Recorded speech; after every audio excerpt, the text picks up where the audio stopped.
unique lifestyles, bigotry, and attractiveness. We gonna get into it. Let's get it.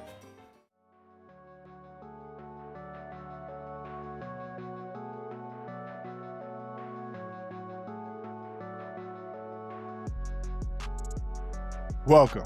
First of all, welcome. This is Unsolicited Perspectives. I am your host, Bruce Anthony, here to lead the conversation in important events and topics that are shaping today's society. Join the conversation and follow us wherever you get your audio podcasts. Subscribe to our YouTube channel for our video podcast, YouTube exclusive content, and our YouTube membership. Rate, review, like, comment, share. Share with your friends, share with your family, hell, even share with your enemies. On today's episode, it's the Sibling Happy Hour. I'm here with my sis, Jay Aundrea. We're going to be talking about a politician's husband. Then we're going to be talking about an NBA player. And then we're going to be talking about a comedian doing an interesting quote. But that's enough of the intro. Let's get to the show.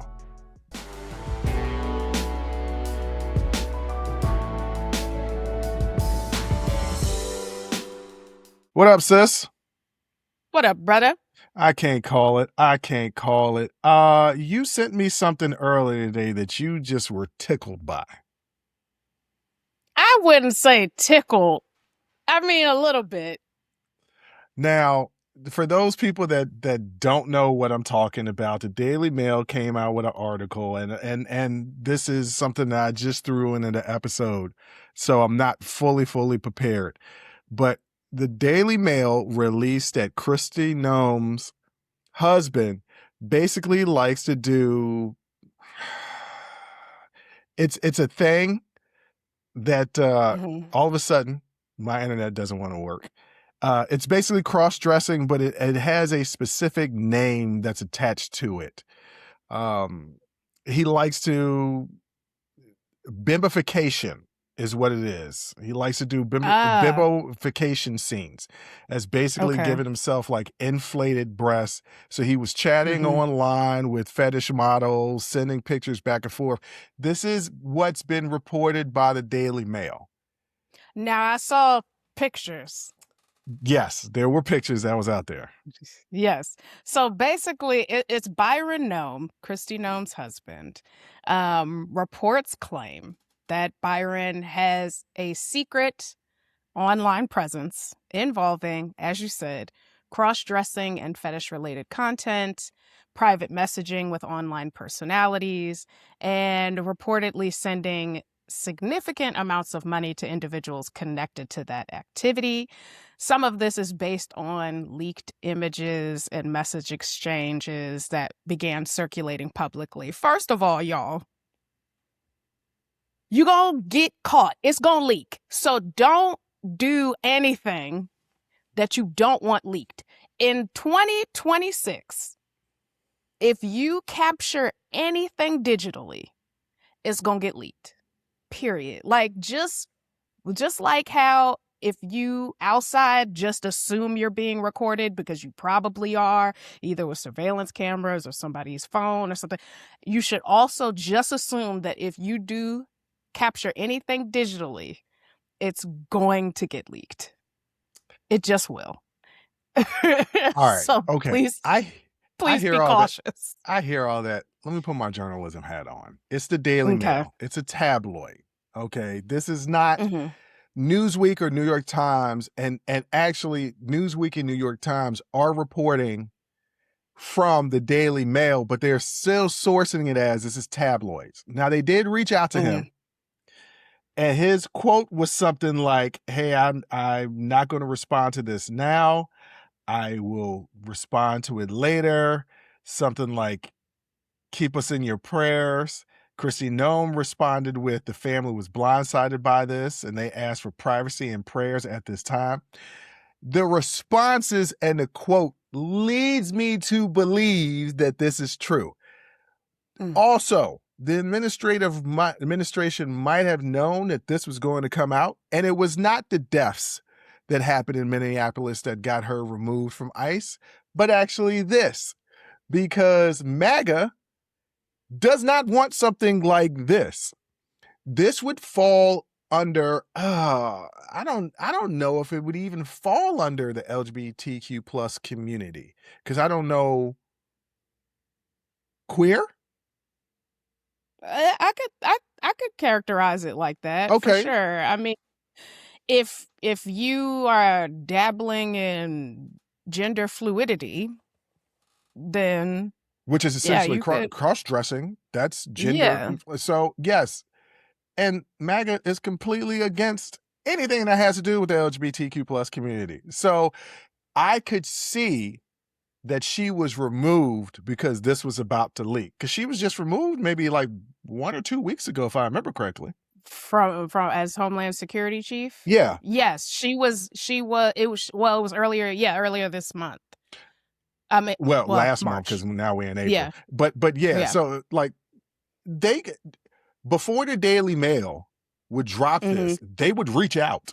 They would reach out for quotes and everything before they dropped this article, which meant yeah, because they give them that.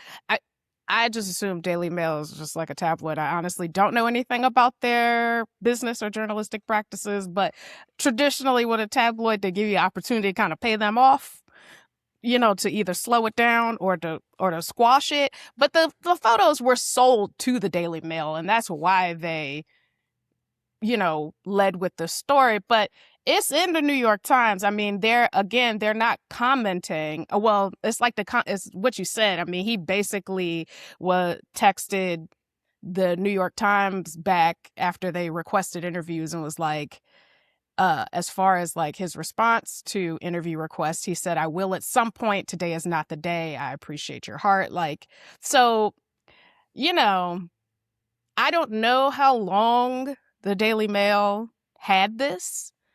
If they did contact the administration, if that is the real reason why Kristi Noem was fired, I don't know.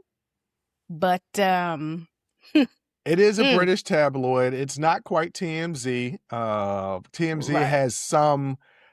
has journalistic integrity. They very rarely do they post stories or run stories that they have to retract because they weren't true. Yeah, Daily Mail has had a history of not a large percentage, but coming out with some fabricated type stories. This could be another one of those fabricated type stories. However, the Noem's responses to this leads me to believe that even if it is embellished a little bit, there's a lot of truth in this. But we're just speculating. We don't have no sources. I mean, truly, like, on its own, this is a private matter between her and her husband, right? But because of Kristi Noem's public profile and her political positioning, it adds a different dimension to it. So two things. One, her political identity, right, includes really strong stances on social issues. And so these allegations are like a contradiction, right? Because some of the things that you rail against are occurring in your own home. Whether she knew about it or not, which I seriously doubt she did. Maybe she did. I don't know. I seriously doubt she did. I don't know. Don't know. Okay. And then it's like, okay, it also kind of raises concern, like security concerns, right? Like, is this, were they blackmailed? Is there a coercion risk? So it's a lot of stuff. But like you said, their response, her being, quote, devastated, quote, caught off guard. It leads me to, my mind would immediately go to, it's AI. Like, that's what I would have said. So they went to, I guess they're from one of the Dakotas, if I remember correctly. And they went to the people. South Dakota, yeah. So they went to South Dakota and they asked the people, showed them pictures. They was like, that's an AI. That's not real. And then they were like, that's just not the person. I didn't think that he would be into that stuff. And yeah, that person would keep that closeted because of the judgment from other people. For this man, I hope that this can open up his ability to be himself. Yes, because I'm never knocking anybody. As long as you're not hurting yourself or others, do you? Do you? Also, reckless speculation. Now, I've done that a couple times already. Let me do it again. There was a rumor that Kristi Noem was having an affair with her next in line, with her right-hand man in the administration, right? Mm-hmm. Could it have been that she knew this is who her husband was? And she was like, well, you going to do your thing, I'm going to do my thing. I'm just saying, recklessly speculating. Could be because, like, where did he hide the fake boobies? Look, I don't have no fake boobies. You know what I'm saying? But if I did. Because they were quite large. Yes, they were like Dolly Parton-esque. Yeah, so it's like, where were those? Yeah. That you didn't know that they exist, but you never know. You never know. I don't know. Look, what do I have to say about this? Hey, brother, just be who you are. Yeah. That's all I say. Be who you are. Yeah. But it's not. I feel like it's a good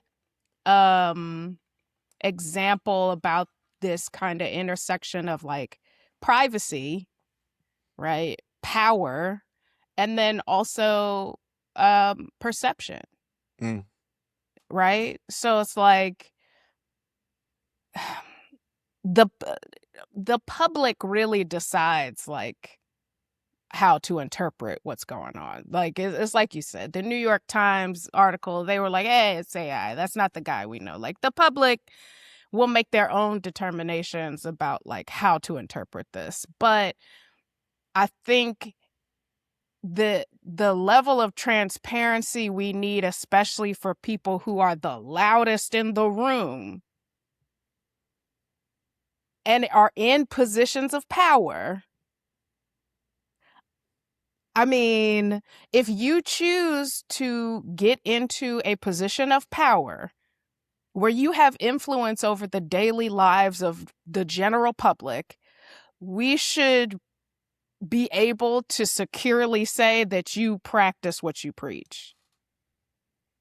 You know, the rumors always are. And your tax returns are not enough. Yeah, you know, the rumors always are, is that anytime there's a Republican. Whoever smelt it, dealt it. Okay. No, I was going to be a little bit. Typically, the rumors are anytime there's a Republican convention or something, the bunch of Republicans get in one area, Grindr, which is the gay dating app, blows up. Yes. And that, you know, I feel like this is a common story in this regard.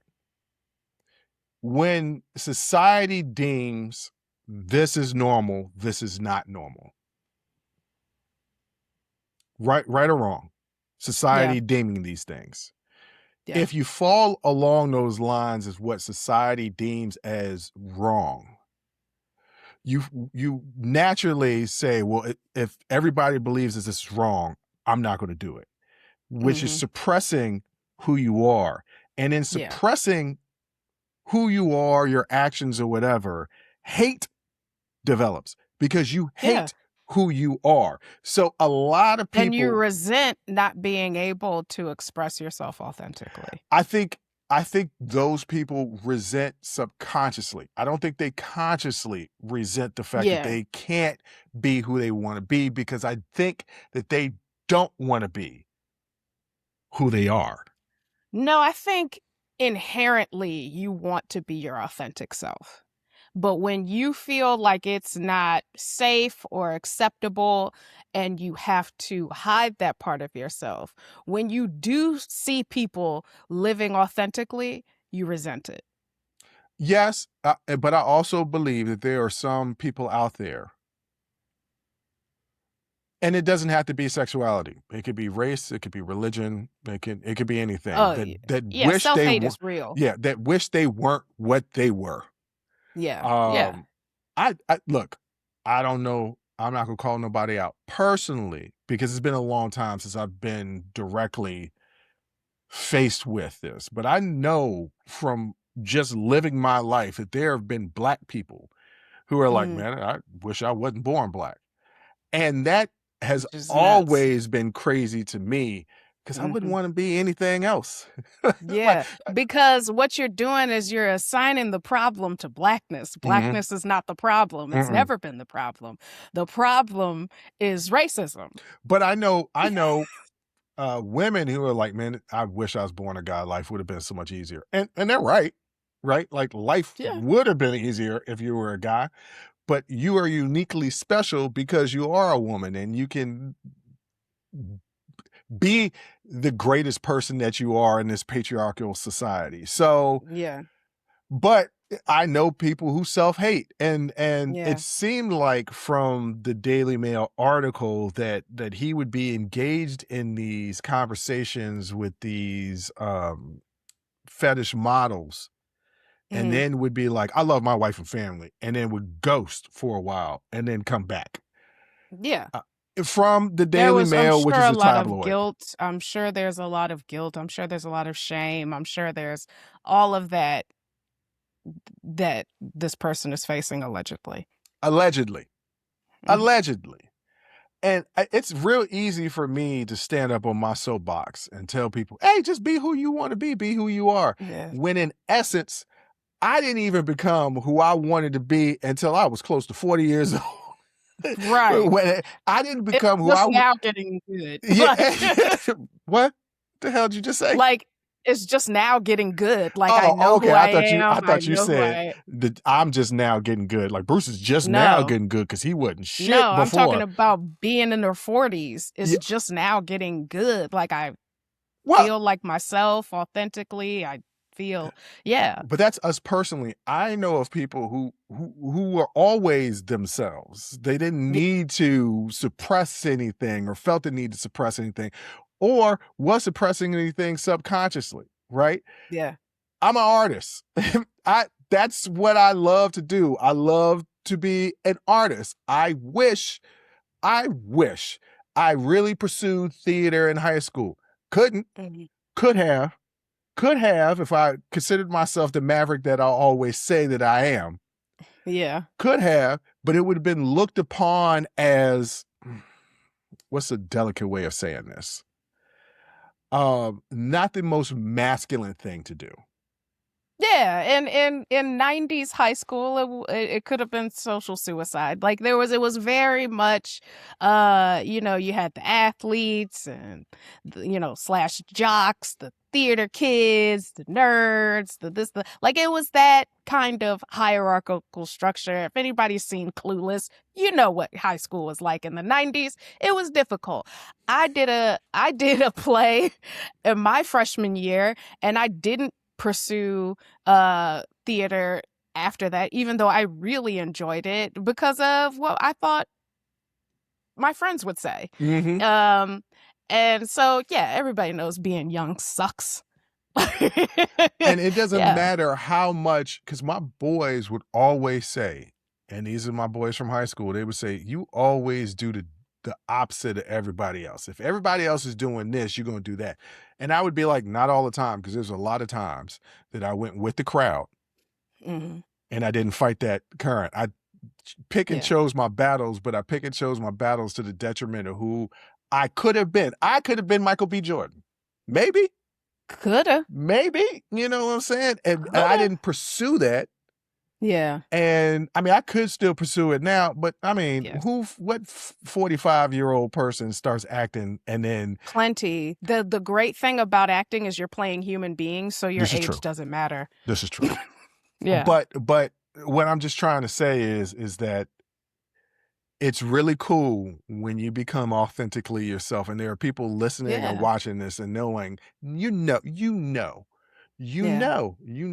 living authentically you know it. You know that you are trying to keep up with the Joneses, or don't want to be perceived a certain way, or don't want to be looked at a certain way. Even those MAGA Republicans who are being quiet but still voting for MAGA because I don't want to be judged. No. be who you are. If that's who you are, be loud and proud about it, because at the end of the day, the day gonna end. Period. And you might as well be 10 toes down on who you are. Mm-hmm.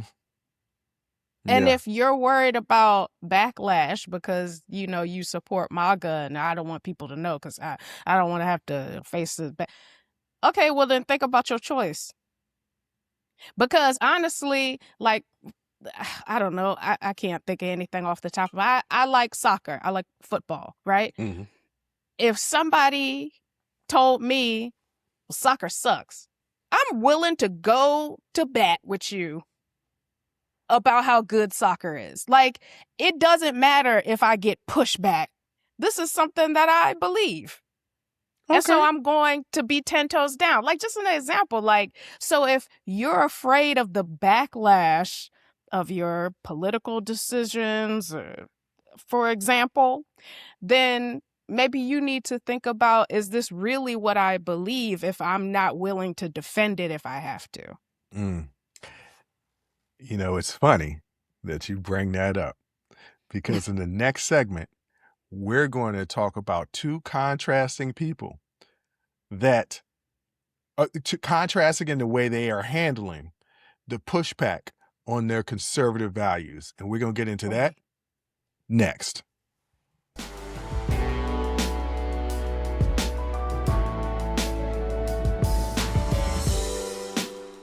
Jay?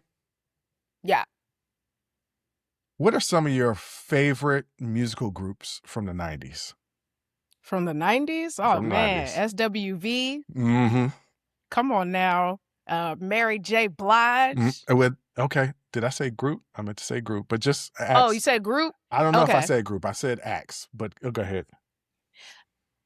SWV, we're talking about groups. SWV for sure. Jodeci. Mm-hmm. Like there's a laundry list. Yes. One of the things that technology has done has given us more insight into our entertainers, celebrities, those artists that we love so much. And the more access we had to their personal life, the more heartbreaking it becomes.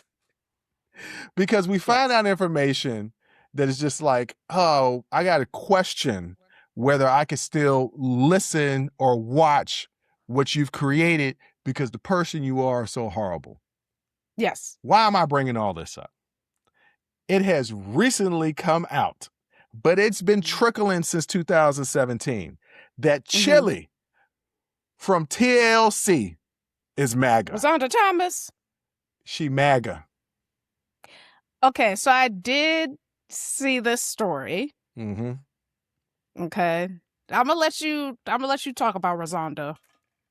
Did you and then I'm gonna talk about it. Okay. So a couple of things. When I first heard about this, I was like, I gotta do a little bit more research, because it was in the sphere of social media and she was starting to get barraged. And I was like, all right, okay, before everybody jumps on the bandwagon here, how true is this? Right. She has made contributions to the Republican Party, Make America Great. Mm-hmm. She follows certain people, but you know, sometimes you follow people to get information. You know, I used to follow Donald Trump on Twitter because that's when he would announce all this stuff, right? You're right. And you just, you know, it's like watching a train wreck. You can't look away. Right. Yeah. But she has also retweeted or reposted some derogatory things about the Obamas. Mm-hmm. And I was like, oh, so I was reading an article, I think it was in Newsweek, and it was breaking down the steps. And I was like, okay, well, the first one is somebody I personally know got this mailer, because in Virginia, we're voting on the redistricting, right? So they got this mailer, and on the mailer was the governor, Abigail of Virginia, and Barack Obama saying that they were against gerrymandering or redistricting, right? Okay. It is true. That's actually true. They have in the past said this is wrong. Okay. This is different. This isn't gerrymandering. This is redistricting. And there is a difference between the two. But the flyer, the mailer that this person got made it seem like they were voting no, when in actuality they're voting yes. Right? Okay. Yeah. So I wanted to give her the benefit of the doubt, because she could say, well, no, I'm against, human trafficking. I don't know anybody who's not against human trafficking. So if you want to except for the traffickers. Well, yeah, except for the traffickers. But if you want to donate to causes that are fighting against human trafficking, cool, bet. And so that was her rationale. Mm-hmm. I was trying to give her the benefit of the doubt until this article broke down all the different stuff that she had done. And then Uncle Luke, Luther Campbell. If y'all don't know who Chili is, by the way, she is 1/3 of TLC. I said that at the beginning.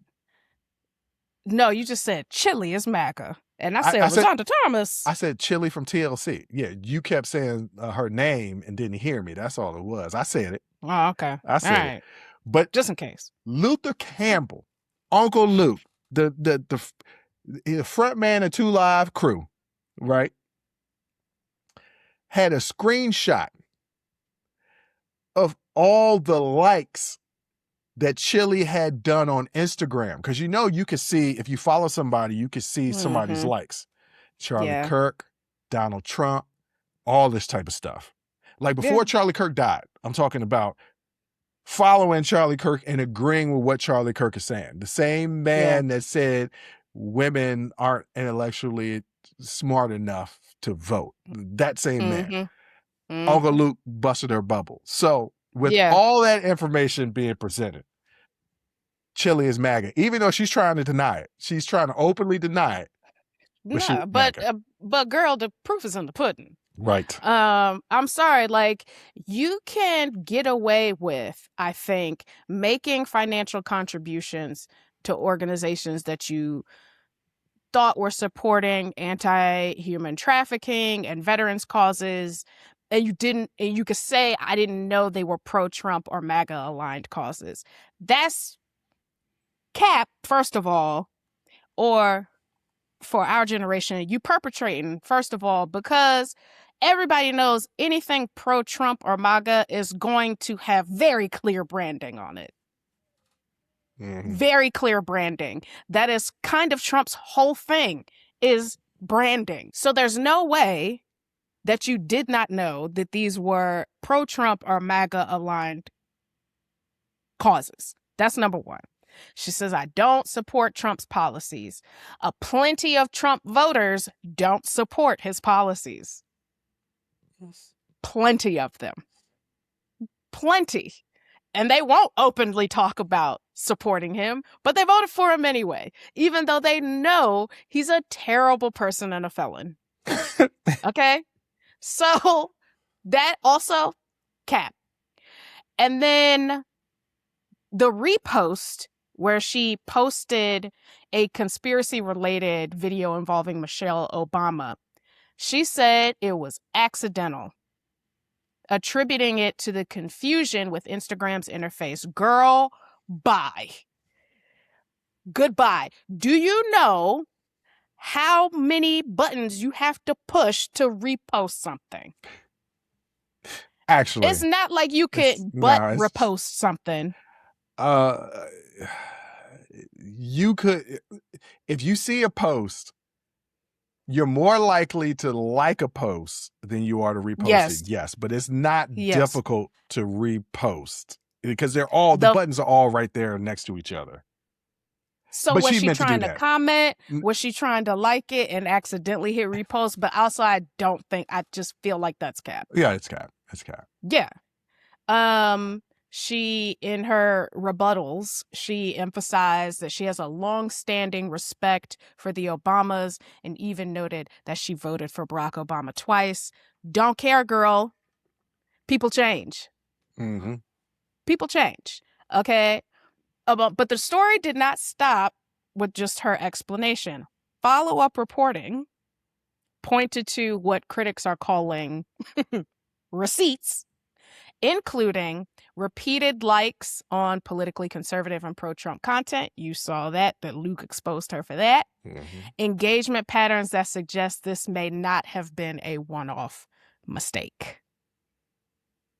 So, on one side, you have Chili saying, this is all a misunderstanding. Okay. A mix of misplaced trust and social media error. That's a lot of accidents. That's a lot of misunderstandings that have like the same ultimate like output. Like, it's a trend. It's a pattern. That for all these misunderstandings to have kind of the same theme is weird, right? Mm-hmm. And then on the other side, you got you and me who argue that, like I just said, it's a pattern of behavior. And that's what matters more than these explanations, especially because we are seeing consistently over time that this is your behavior. This is your engagement. And you know why she's trying to cover her ass right now. Because most of her fans are progressive, are black women. Are black women, yes. And they're going on tour right now. Mm-hmm. There's a big tour that's happening with them, En Vogue, and Salt and Pepper. Which, by the way... that would have been a great tour, but I'm not going. Dang. Hold on. There's a rumor going around and my friend said that I didn't do the research to confirm, but this person that told it to me is a researcher, so I tend to believe what they're saying. In other words, it wasn't barbershop. This was somebody who I was talking to about this particular subject and doesn't come with no foolishness, so I tend to believe that this actually happened. And supposedly there's some audio or video of an interview with T-Boz, Chili's bandmate, that says, not quote, paraphrasing here, oh yeah, my bandmate voted for him, talking about Trump. Notice the words that she said.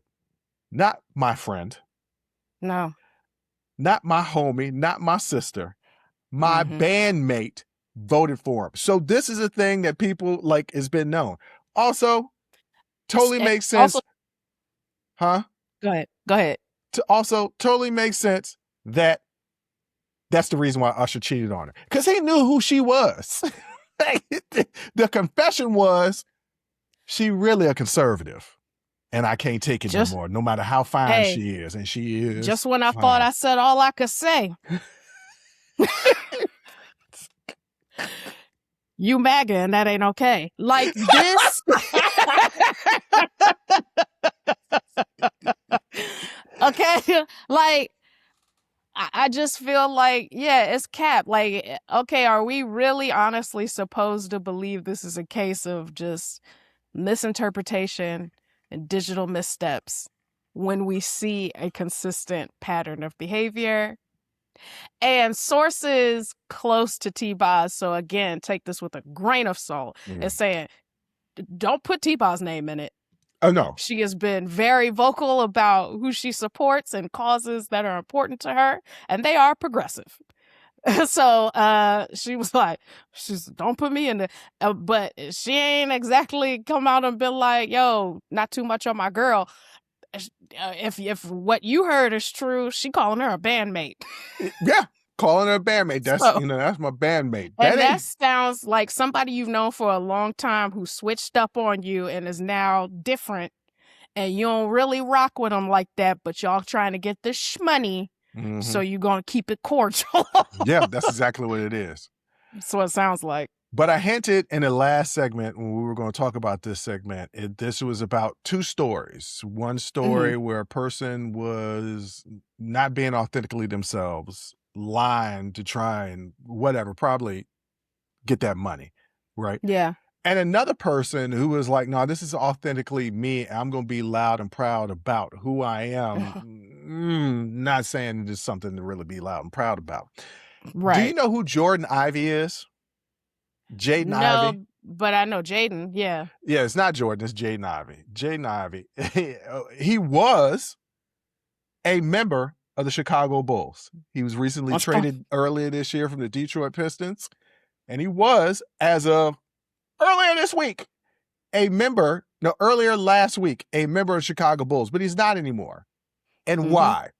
Jaden Ivey, not Jordan. Jaden Ivey. It's because he for a bit played for the Bulls, so that's why I think you thinking Jordan. Maybe, I don't know what it is. Who knows what goes on in my head? I can't even figure it out half the time. Jaden Ivey erupted in late March of 2026 after a series of Instagram Live rants containing anti-LGBTQ plus remarks, religious commentary, and personal disclosures. The situation escalated quickly, resulting in the Chicago Bulls waiving him for conduct detrimental to the team. Now, Ivey went on multiple Instagram Live sessions criticizing the NBA's Pride Month messaging. He framed LGBTQ visibility and Pride celebrations as unrighteous. These were direct quotes. No, it doesn't matter if it's Jordan or Jayden. It's not quotes, it's quotes. It don't matter, ladies and gentlemen. I'm going to mess up words. Listen, this is the week we're having, okay? Right, it is. Here are some of his quotes. The world proclaims LGBTQ right. They say, come join us for Pride Month to celebrate what they deem unrighteousness. After being waived, he publicly questioned why the team didn't explicitly say they disagreed with his stance. Now, the team has said, yeah, homie, you was wilding out. However, it wasn't just you wilding out on your own time. It's you coming in here sermonizing the team, and the organization was tired of it. Now, Jayden has found the Lord.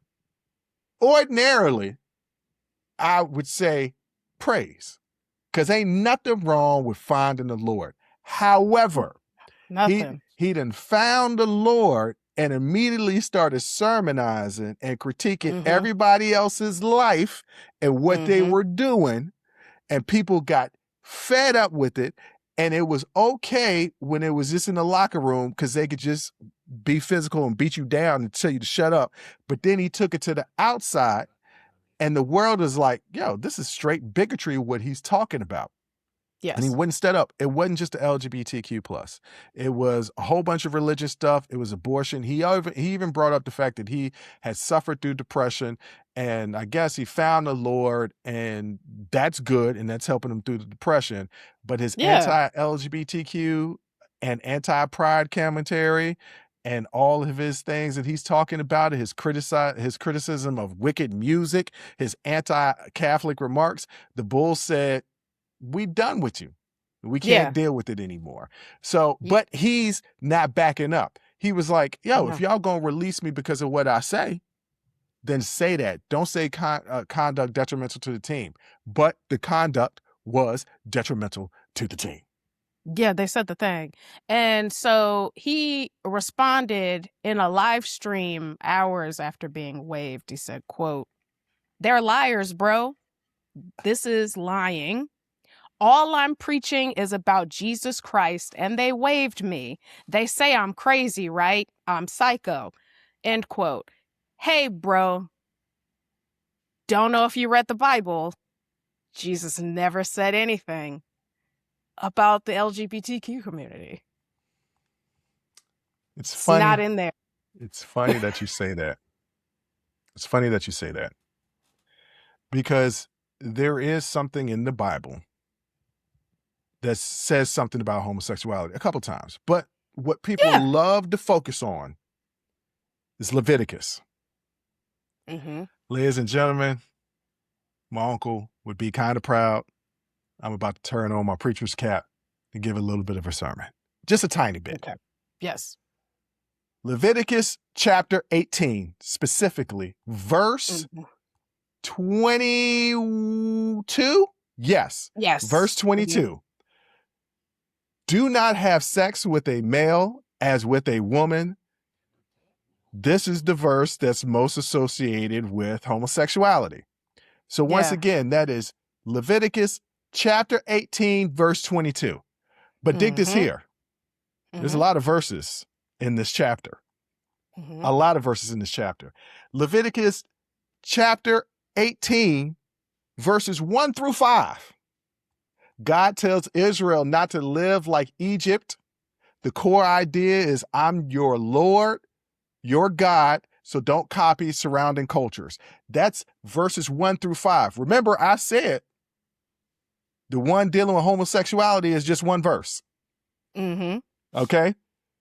Leviticus 16-18. These verses list incest laws. In plain English, do not have sexual relations with close relatives, including a parent, sibling, grandparent, aunt, uncle, daughter-in-law, or sister-in-law in certain circumstances.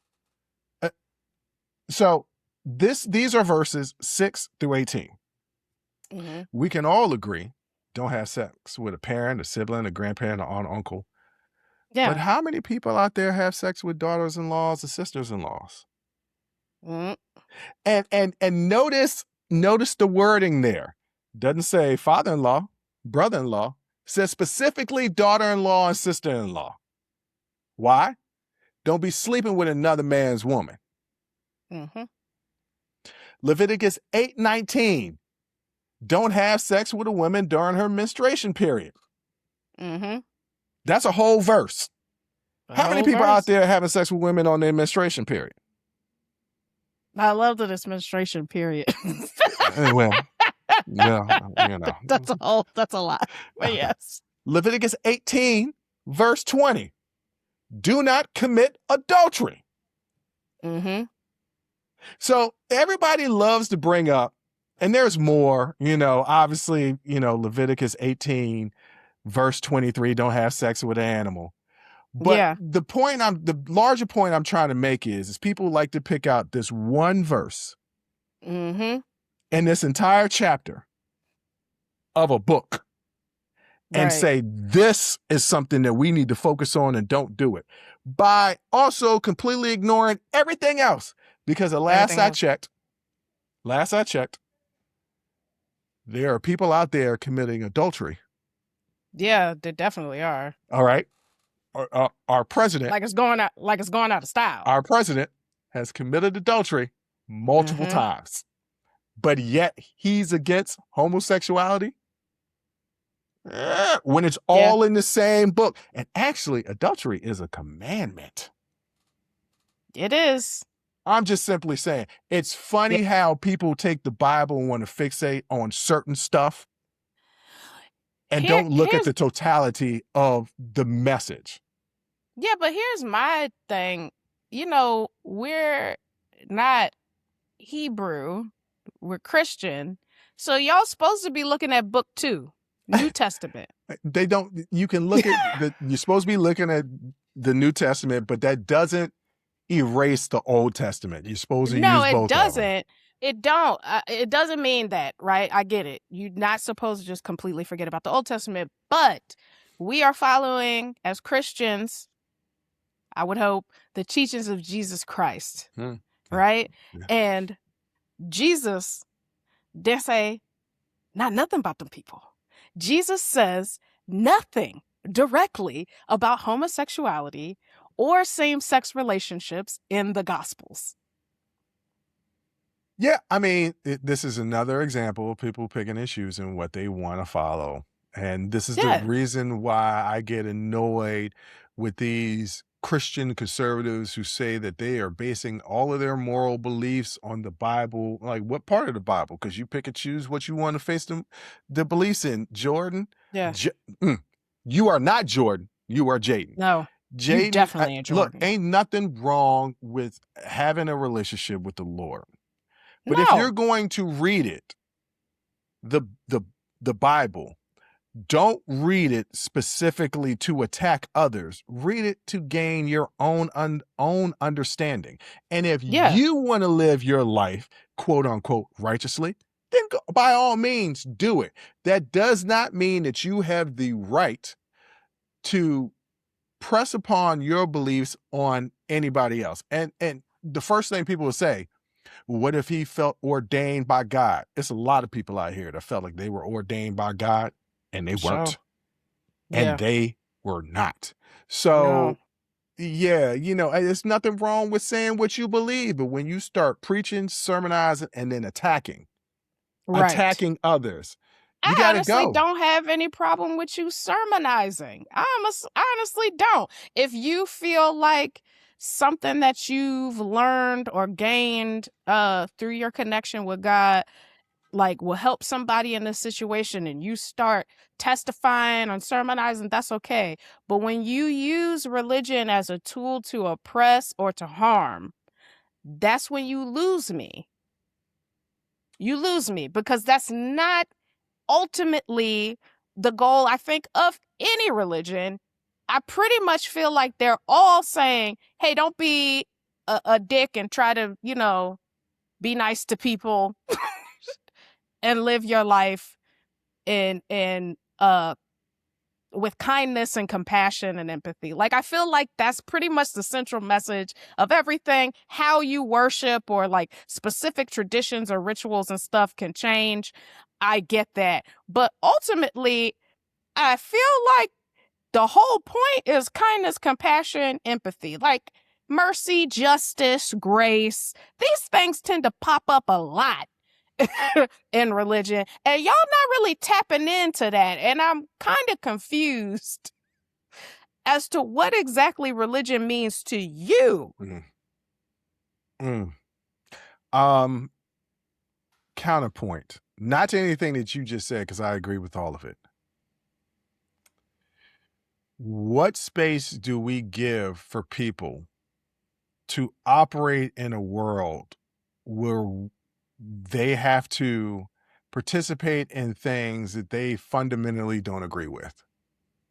They didn't force him to participate in pride activities. He could have declined. The league in general is celebrating Pride Month. So, and a lot of us work for people or at companies or whatever that don't do things that are particularly aligned with our personal morals or beliefs or value system. You mean people that might work for Target right now?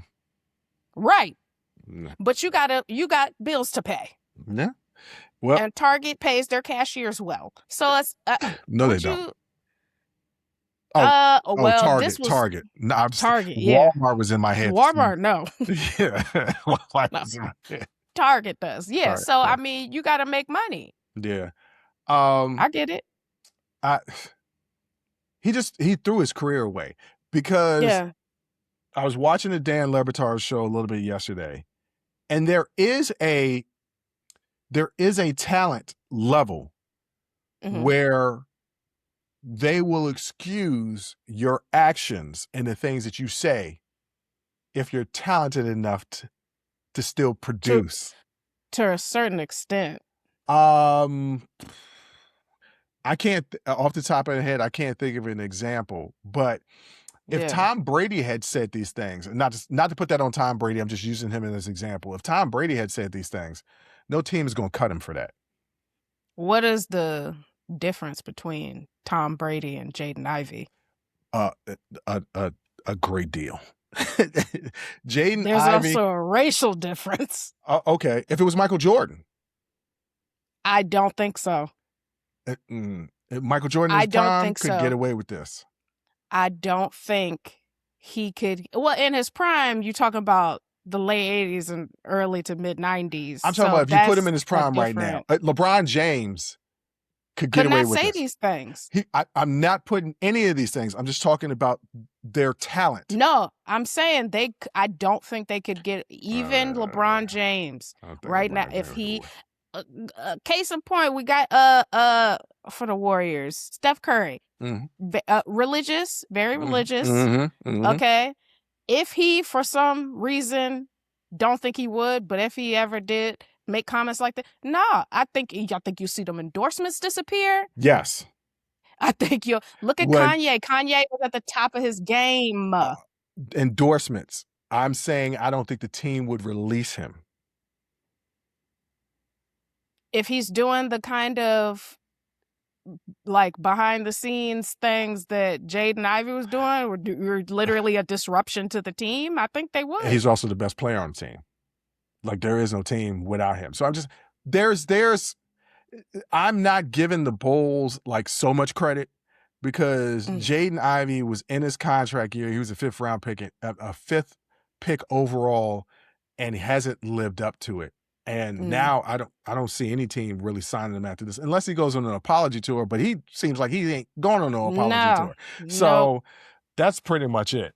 But yeah, I think that's it. I just thought this was interesting because he will always paint himself as the victim in this situation. Of course. He really isn't now. But I just thought it was interesting because you have him and Chili. Hey, ladies and gentlemen, just to let you know, we don't just attack white folks. We attack black folks as well. And we attack two of them in this segment, okay? Yep. Jaden Ivey is a black man.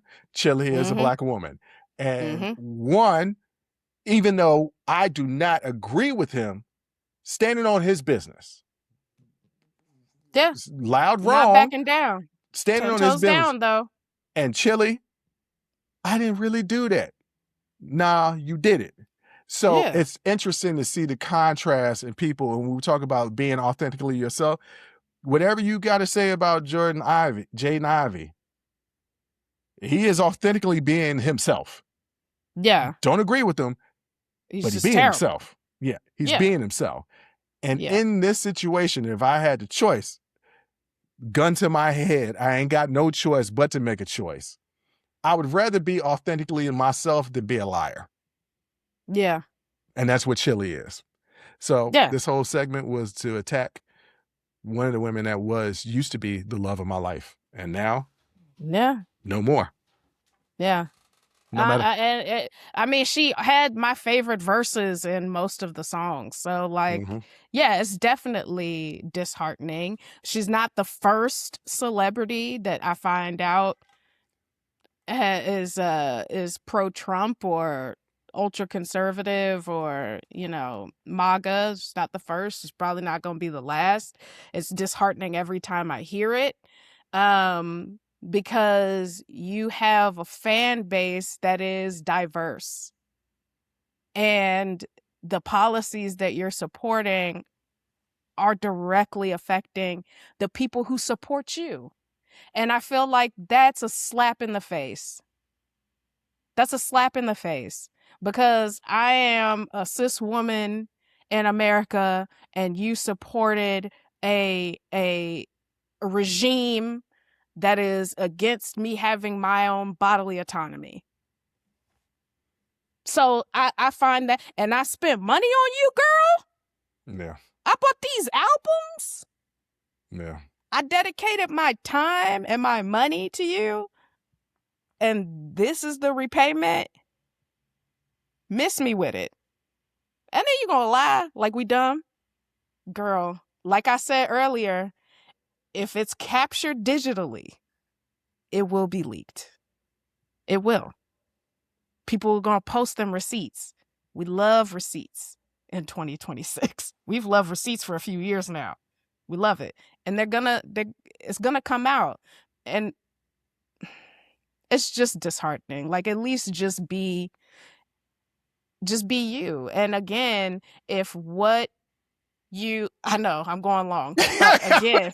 I was like, I'm trying to wrap up this segment. And I'm like, I know. You this ain't my seen last none of my point. facial expressions. I did see them, but I'm just going to wrap up this last thing, which I now forgot. So now forget it. No, I don't know how you forgot. I don't know how else you got anything else to say. I was ready to end this segment about 3 minutes ago. I was coming full circle about the points that I made earlier in the episode. Well, then come full circle with it. Well, because I forgot my point now, so it doesn't even matter. God, ladies and gentlemen. Because you were just like, wrap it up. I'm trying to get my point out. I'm just saying you was going on and on and on. I'm like, the show is already starting to run long. And of course, you ain't watching the clock. So I'm just like, wrap up your damn point. Wrap it up, B. Wrap it up, B. All right. That's it. That's all I have to say. Yo, stop capping in our faces, man. Like, don't play in my face. After I spend money on you, don't play in my face. Get out of here. Are you done now? Yes. I was trying to give you all the cues. I was like, I saw you. But you wasn't wrapping it up. You kept going on and on and repeating yourself. I know, but I had another point to make, and I feel like it's gone now, so it doesn't matter. I can always go back. I said what I could say. I said it. I said the things. Yeah, you said it was disheartening, it broke your heart, and you loved all her stuff and wasn't being authentically herself, and that she's a I didn't liar. say none of that. You did, Jay. I don't know. Yes, you did. You said all of that stuff. Well, that's not the point I was trying to make. Well, the point I was trying to make is if it's digital, it'll get leaked. And you said that. When it does get leaked, like, and we know you lying, oh, I remember now. When I was talking about earlier, I hate you so much. I just need y'all to know, ladies and gentlemen, how much I truly dislike. Hold on. You don't even know. Hold on. Time out. This ain't going on the live show. It's no reason to talk about, ladies and gentlemen. Keep this all in.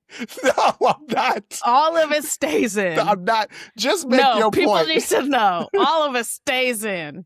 Keep it in. The hell you cutting this out? Don't cut this out. Make your damn point.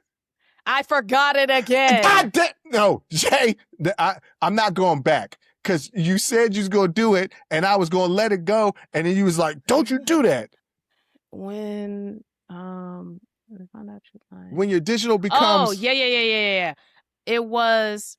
Well, if you're going to start it. If you don't. Okay, If you. Hold on, Jay. I'm editing this, so I had to put Marcus in here to know. No, keep it all in. No, I'm not going to keep this all in. This is ridiculous. So I need to do a marker. Hilarious. It is, but I need to do a marker. So I'm just going to say, go. Okay. Go. Thank you. I forgot my point. Jay, I swear to fuck. Give me 2 seconds. Oh, okay, I remember now. Go. So it's like what I was saying earlier. If you have a problem with the backlash that will come from your own decisions, then you need to start to reevaluate your own decisions. So if she's worried about a loss of money for who she supports politically,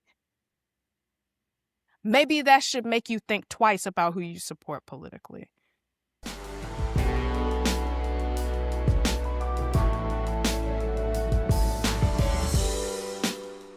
Jay, Justin LeBoy, who, if you're on Instagram, you have seen one of his posts, one of his reels. He's hilarious. He's got his own podcast now, but I'm always following his posts, right? And I put this on my stories the other day because this is absolutely true.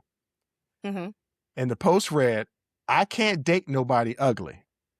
My family and friends not about to, as long as you happy me to death.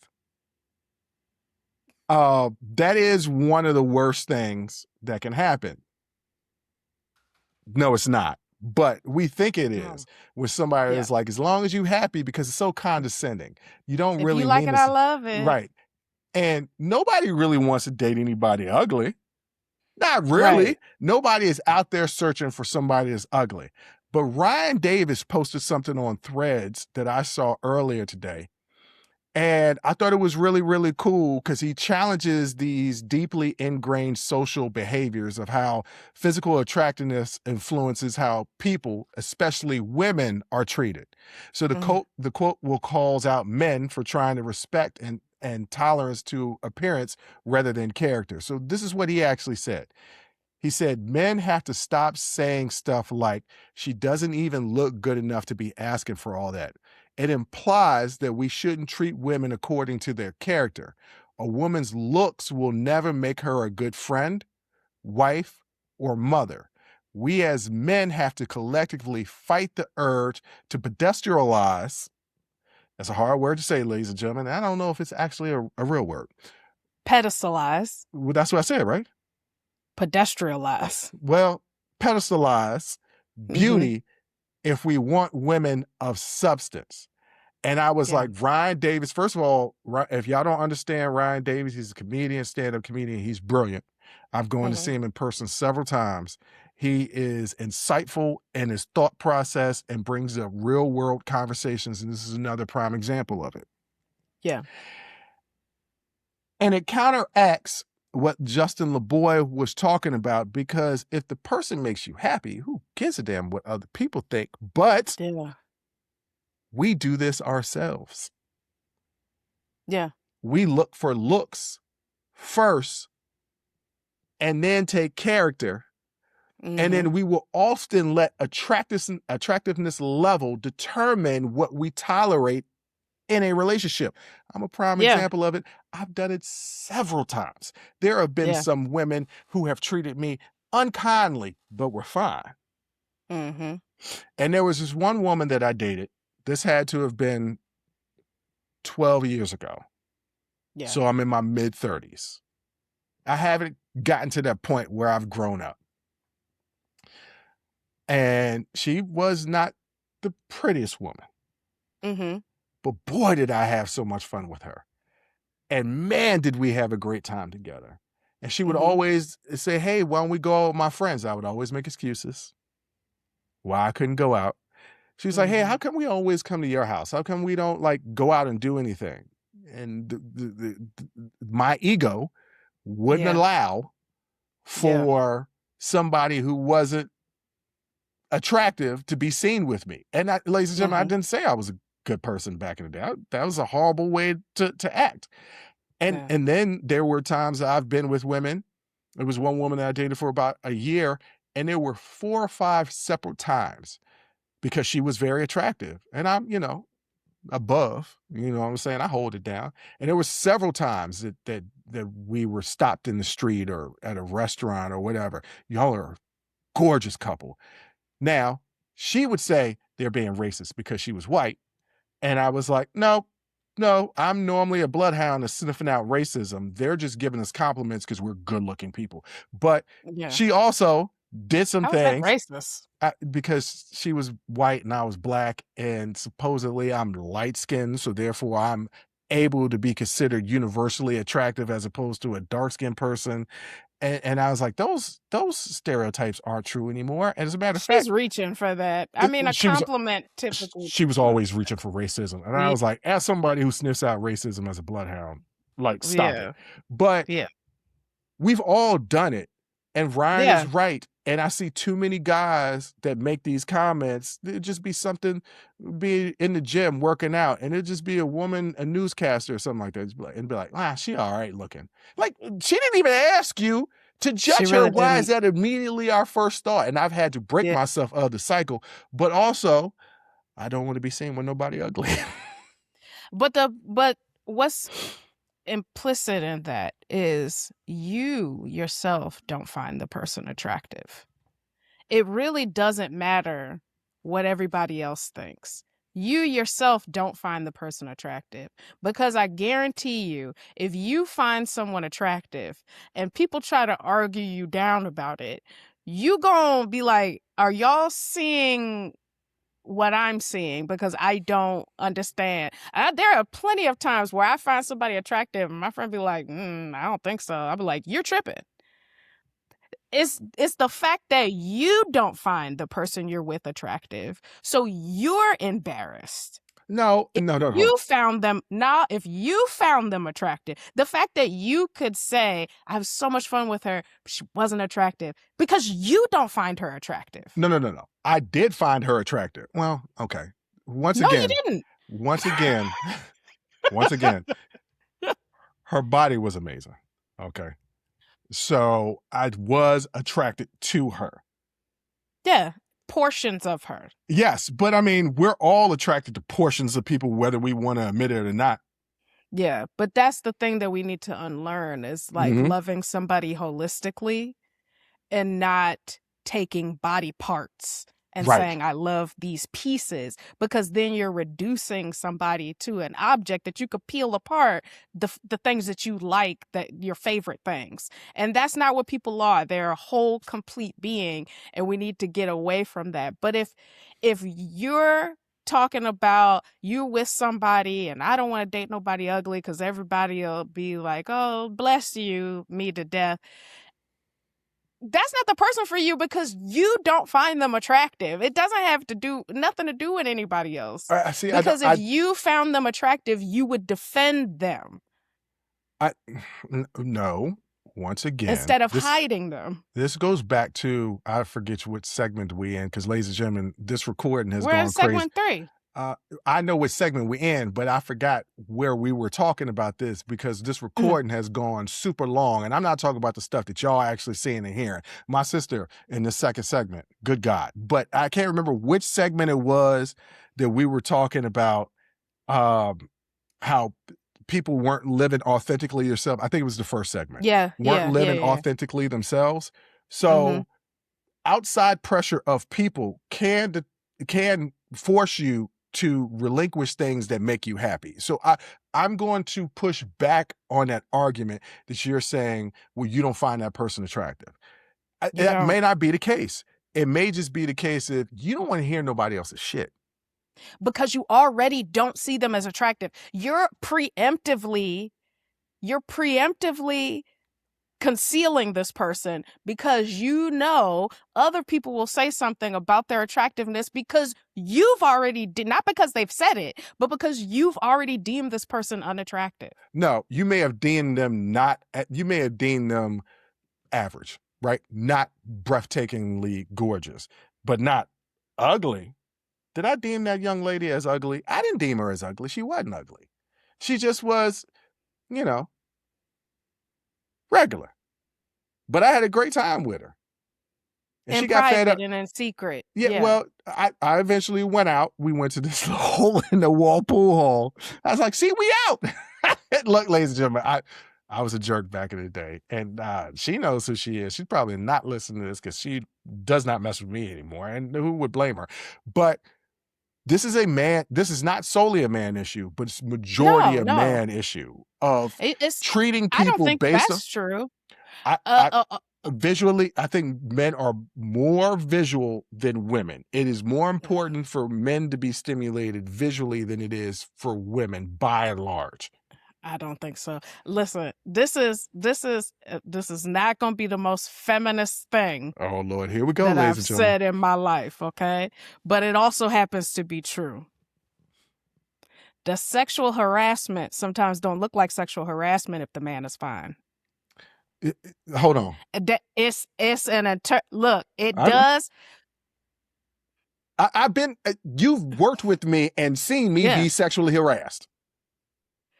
Yes. It's not fun. No. I mean, when a man is sexually harassing a woman, right, that woman might not interpret it that way if he's fine to her. Oh, well, once again, you've seen me in our work environment be that person that if I didn't look the way I did back in the day, ladies and gentlemen, if I didn't look the way I did, would have been received a lot differently. Yes. So I think this is a human thing. We perceive things, for those of us who are sighted, we perceive things with our sight first. Yes. That is how the first thing is we look at you. Mm-hmm. And then, I mean, it's pretty much how all social media dating is set up. You look at a picture and you swipe left or right, depending on how that person looked. Right, because people damn sure ain't reading the captions first. You're looking at the picture first. You're not reading at all. Which actually, there should be a dating site for people who truly, there probably already is one, for people who truly want to meet somebody where you read their profile first before you see what they look like at all. They keep trying to do that, but as inevitably people are going to corrupt it. And that's just the way that it is. All of them, I think, start out that way. That's the intention with all of these apps, is that you will read what people, but the amount of times I get asked, do you have kids, when it clearly says on my profile that I don't, lets me know you're not reading. Well, I've long since done away with online dating. I won't do it if I don't meet you out in real life, or one of my many female friends try to set me up with their friends. And there's one female friend of mine, I'm like, hey, look, your friend is fine. Why don't you introduce me? And they're like, okay, I will. And they don't ever do it. And you know who I'm talking about because I know you listen to the show. That's some bull. I'm ready to meet her. But like, I would actually be nervous to like get on a dating site nowadays. Because I do this show. So it's like you could be having a conversation that you mean to be private, and then somebody could put you on blast on the internet. And then I can't say I didn't say it because you got screenshots and you didn't know that I said it. And it's just, there's a certain type of, character that I want to be presented on the show that, sometimes I don't always live up to. But anyway, it is, I think Ryan Davis had a really good point that we have to stop looking at attractiveness as a barometer and start looking at character. Yeah. And life in general, not just in our romantic relationships. Dr. King said that. We ain't been listening. What did he say? Hold on, I don't remember him saying that. He was talking about race, but you should look at the content of my character. Yeah. Well, no, but it's the same. It's the same principle. It is the same principle, but things like pretty privilege do exist. Mm-hmm. There are people who are conventionally attractive that get out of situations because of how they look, or get perks because of how they look. I actually had somebody the other day say, "Oh, you should go with me to go get this car looked at, because if they see you, they might, throw in some stuff for free." I don't think that happens to women at the car dealer. I'm like, that don't happen. I feel like most women get hustled at the car dealership. Yeah, that's like maybe if you go out to a restaurant and you're getting food, you might get some free drinks or something like that. Right. But the car dealership, that was the wrong person. That's not right. But these things do exist, and we do use them as a barometer for how we'll treat people. There was a video on TikTok, a lady walking down the street. She had on sweats, carrying a box that she's clearly having difficulty with. She's dropping it. Men walk right past her. She goes, puts on a dress. Same woman, fumbling with the box. Every man stops to help her. Yeah. I have to catch myself from doing that. Like when I hold the elevator, I'm like, I'm holding the elevator for everybody. Yeah. But do I try to push the button real fast if an ugly person trying to get on? Man or woman? Maybe. I don't know why. I don't like small talk, so that's part of the reason why I'm avoiding That's the reason why I'm pressing the button, because I don't want to be stuck on an elevator now and just be like, it's weather, right? Yeah, I don't want that. But ladies and gentlemen, look at yourself and look at your situation. If you are feeling uneasy about a relationship, friendship, friends, partner, what have you, ask yourself this question. If they didn't look the way that they did, if they're really attractive, or if they're not really attractive, would you put up with more or less? Depending on if they were more attractive, would you put up with more? Would you put up with less if they weren't attractive? If you answer those questions as, I would put up with more because they're more attractive, or I wouldn't put up with nothing because they're not that attractive. The issue isn't them, it's you. And that's just my TED Talk. Jay, what do you want to tell these people out here before we get out of here? Man, there's nothing wrong with liking what you like. There's nothing wrong with that. You can like what you like. Just, you don't have to shit on everybody else. Right. That's all. And on that note, ladies and gentlemen, I want to thank you for listening. I want to thank you for watching. And until next time, as always, I'll holla. Woo! That was a hell of a show. Thank you for rocking with us here on Unsolicited Perspectives with Bruce Anthony. Now, before you go, don't forget to follow, subscribe, like, comment, and share our podcast wherever you're listening or watching it to it. Pass it along to your friends. If you enjoy it, that means the people that you rock will enjoy it also. So share the wealth, share the knowledge, share the noise. And for all those people that say, well, I don't have a YouTube. If you have a Gmail account, you have a YouTube. Subscribe to our YouTube channel where you can actually watch our video podcast and YouTube exclusive content. But the real party is on our Patreon page, After Hours Uncensored and Talking Straight-ish. After Hours Uncensored is another show with my sister. And once again, the key word there is uncensored. Those are exclusively on our Patreon page. Jump onto our website at unsolicitedperspectives.com for all things us. That's where you can get all of our audio, video, our blogs, and even buy our merch. And if you really feel generous and want to help us out, you can donate on our donations page. Donations go strictly to improving our software and hardware so we can keep giving you guys good content that you can clearly listen to and that you can clearly see. So any donation would be appreciative. Most importantly, I want to say thank you for listening and watching and supporting us. And I'll catch you next time. Audi 5000. Peace.